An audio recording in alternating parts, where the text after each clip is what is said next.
êtes-vous venu au doublage? Alors, doublage, c'est venu en même temps que le théâtre.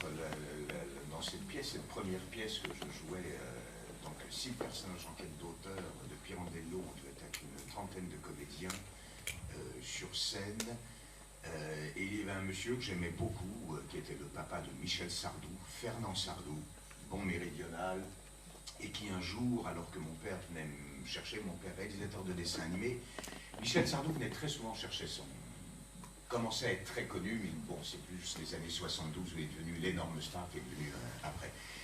Et mon père, réalisateur de dessins animés, venait de réaliser un dessin animé qui s'appelait Les Shadocks, qui faisait beaucoup de bruit à l'époque, et Sardou, Michel, le fils et le père adoraient. Donc moi, 10 ans, mon père venait me chercher au théâtre le soir, on dînait sous le théâtre, et un jour, Fernand Sardou dit à mon père, « Oh René, Tom Petit, là, je connais 2 personnes, Epstein et Castrix, rue Lorraine. » T'as peut-être connu, toi, t'as commencé il y a longtemps. Ah non, à ce point-là, non.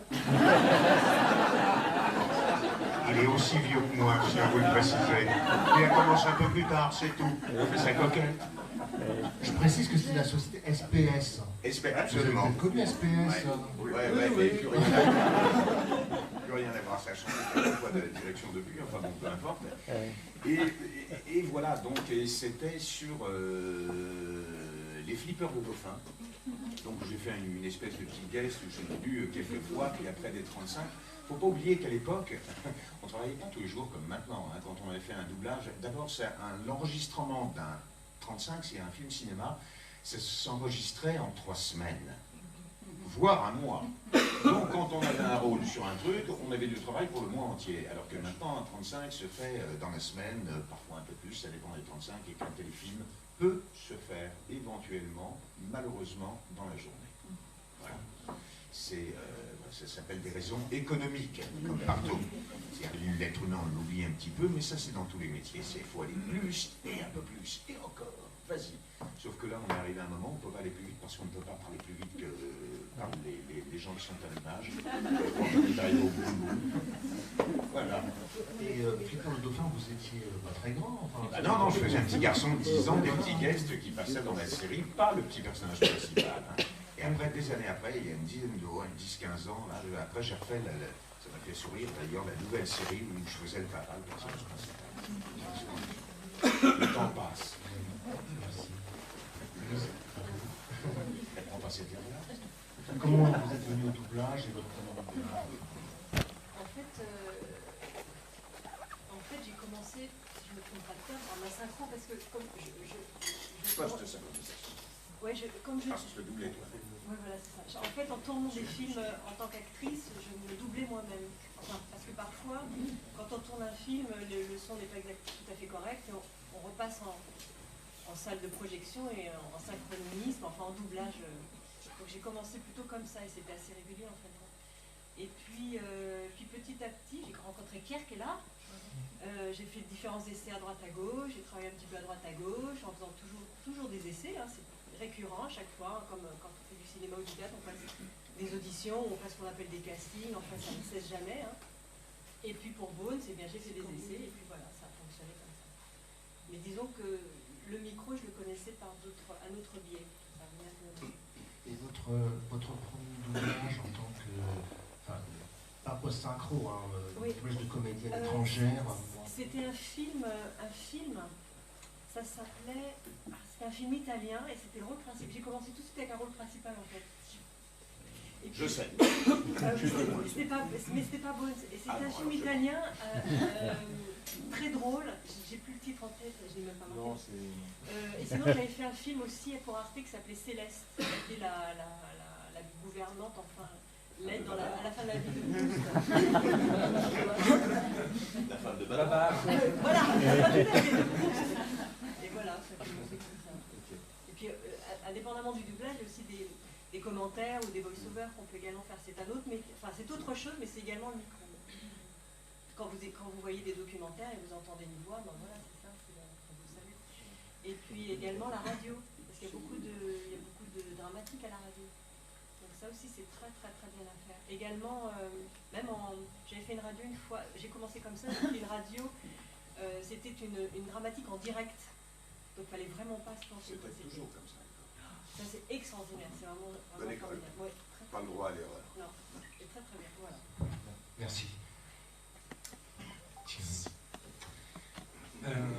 Moi j'ai commencé le doublage, c'est un mec qui s'appelle Henri Poirier, un comédien, plein de gens connaissent, il a fait plein de trucs au théâtre ce soir, il était partout en bruit tout le temps, qui m'a emmené sur un plateau, je ne sais même pas ce que c'était, pour moi à Troyes où j'habitais, le cinéma c'était en VF et les acteurs ils parlaient français, c'était des Américains qui parlent français. Oui, un peu bête, t'es jeune. Non, et toi? J'ai du mal, tu sais très bien, j'ai du mal. Et donc Henri Poirier m'emmène dans un studio qui s'appelle la Celtec sur les Champs-Élysées, dirigé par un certain Jacques Villemetz. Jacques Villemetz c'est un vieux monsieur qui terrorisait absolument tout le monde. C'est le seul directeur de plateau capable de vous dire « crie sans parler fort ». Articule mou. Ouais. Grande mauvaise foi. Des trucs aberrants. Mais c'est un mec très rigolo. Enfin, très rigolo. Si, il était rigolo.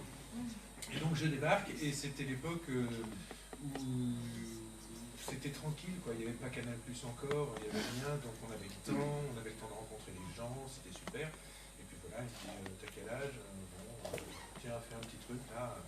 Et puis tout de suite, j'ai fait un petit rôle dans un film qui s'appelle Zulu Down, sur la guerre des beurs en Afrique du Sud. Donc je suis un mec qui a 20 ans, bonjour sergent. Et puis après, il me dit, tiens, fais ça aussi. Et je vois arriver un écran, un môme de 10-11 ans qui porte un drapeau. Je dis, mais je peux pas, j'ai 20 ans, je peux pas faire des gens. Il me dit, si, vas-y, fais-la. Et là, non, je sais pas les toutes petites voix. J'ai réécouté le film il y a un mois ou deux, c'est une catastrophe. Catastrophe. Alors c'est très drôle parce que, bon, sur le petit 10 ans, voilà, ça fait un peu voix bizarre, mais sur celui qui avait mon âge, c'est parfait. C'est parfait.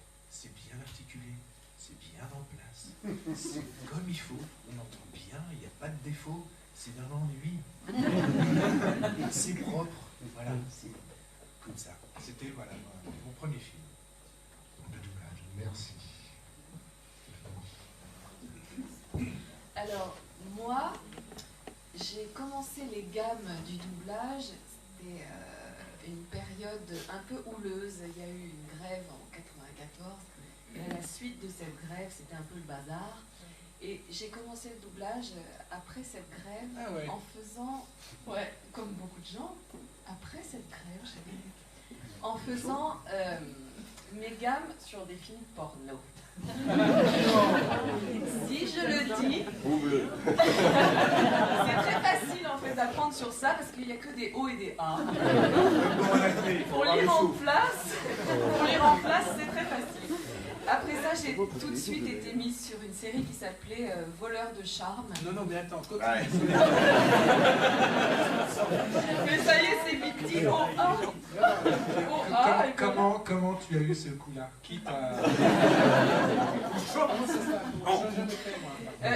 T'en as jamais fait? Jamais. C'est une amie du théâtre en fait qui m'avait présenté. Non, ça n'intéresse personne. Et donc voilà. Et oui, donc c'était une belle aventure parce qu'on a bien rigolé. Et puis après ça, voilà. Après, je suis tout de suite allée en fait sur un premier rôle dans Voleur de charme, qui était une série déjà policière où j'étais déjà fliquette, déjà blonde, et voilà. Et voilà. Alors, je suis venue à la synchro parce que j'avais rencontré Guillaume, pas du tout dans le milieu du doublage, en faisant une partie de tarot. Et un jour, il me dit, il y a une boîte qui recherche des comédiens parlant anglais pour doubler des acteurs français qui jouent en anglais. C'est un peu compliqué. Voilà. Donc, mon premier doublage, je me suis retrouvée à jouer des acteurs qui jouaient des caldoches, donc qui parlaient en anglais pour une production australienne. Donc mon premier doublage, je l'ai fait en anglais. Voilà. J'ai doublé des caldoches, j'ai doublé des femmes canaques, des pleureuses au chevet d'un mort. Enfin bon, voilà. Puis il s'avère que ce jour-là, celle qui dirigeait m'a remarqué, m'a présenté Hervé Ikovic, et Hervé Ikovic tout de suite m'a donné un rôle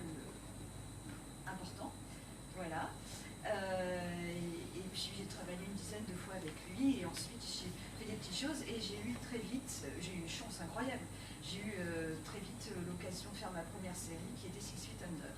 Voilà. Et ouais, je dois dire que j'ai eu de la chance quand même, parce que j'ai commencé en 98 et c'était déjà pas simple, je pense, hein, en 98. Et ça s'est quand même pas trop mal passé. Voilà. Alors moi, mon premier doublage, c'était... j'étais à la Rue Blanche, il y a 22 ans. Et un jour, j'avais assisté chez Gérard et Martine Cohen, qui avait un studio Marcadet, rue Marcadet. Et un jour, il m'appelle et il y avait juste un mot à dire sur un film allemand qui avait fait grand bruit. C'était sur la vie de Rosa Luxembourg. Et je faisais un jeune soldat qui était à l'entrée de la prison comme ça. Et à un moment, Rosa Luxembourg lui disait « Vous êtes d'où, vous ?» Et le mec lui répondait « Bremen » en allemand. Donc de Brême. J'ai jamais réussi à mettre les labiales en place. Et double labial, c'était l'horreur, j'étais pétrifié de crack et je me suis fait jeter, enfin voilà. Ça a été mon premier doublage. Des années plus tard, quelques temps après la fameuse grève dont tu parlais, Stéphanie, j'ai été amené, mais alors tout à fait par hasard, un copain qui m'appelle un matin en me disant « Écoute, j'ai un problème, je devais faire cet après-midi une journée d'ambiance et de petit rôle avec Jean-Pierre Dora à tel endroit. Est-ce qu'on propose autre chose de vachement plus intéressant? Est-ce que tu me remplacerais? On a à peu près la même voix, c'est pour des ambiances, etc. Il n'y a pas trop de problème et tout. J'y suis allé et il s'est trouvé que cet après-midi-là, il manquait un rôle de 25-30 lignes à peu près à Dora. On était 10 garçons, 10 filles sur le plateau. C'était un truc, c'était les grosses productions de France 2 à une époque sur la Bible. Il y avait eu Adam et Ève, Jésus de Nazareth. Là, c'était un épisode sur Jacob. Et à un moment, il y avait une espèce d'énorme bonhomme comme ça, Vin Diesel avant l'heure, et qui arrive et dit « Oh, Jacob, Jacob, les pharisiens !» Et Dora dit « Ah, lui, je l'ai pas, on a oublié de le caster, je termine le film ce soir, comment je vais faire ?» Et il a fait essayer, moi il ne me connaissait pas, c'est la première fois que je venais là. Il a essayé les 9 mecs, sauf moi, donc à un moment j'y suis allé au culot, je me suis dit allez c'est maintenant ou jamais. Je suis allé voir, j'ai dit excusez-moi, j'ai pas un ego démesuré, mais enfin, faut pas que je nourrisse une trop grande parano pour me dire que là vous avez essayé les 9 mecs, ça vous va pas, l'un est trop léger, l'autre, voilà, sauf moi, donc est-ce que je peux juste essayer quoi, il y a 30 secondes, juste essayer. Et puis bah, je me suis dit c'est maintenant ou jamais, donc j'ai fait perroquet, je me suis dit est-ce que je peux revoir l'original. J'ai fait perroquet, que je... Oh Jacob, Jacob. Et puis il a juste appelé son assistante dans les bureaux et puis il a dit c'est bon je l'ai. Et après ça, il m'a fait bosser en petit rôle ambiance, sur des jolis rôles, etc. Il m'a fait bosser sur tous ses films pendant 6 mois, 8 mois. Et puis un jour, j'ai eu un appel, la boucle était bouclée, j'ai eu un appel de Martine Cohen, dont je m'étais fait gronder quelques années auparavant, qui m'appelait pour doubler Hugh Grant dans Raison et Sentiment. Et vraiment sans essai, sans rien, parce que voilà, il n'y a pas d'essai. Ça a été le point de départ, ça a été ma première carte de visite. La deuxième grosse carte de visite, ça a été Six Feet Under, qui est une série qui a un petit peu marqué les esprits quand même. Voilà, on a eu la chance de faire pendant 5 ans, 6 ans.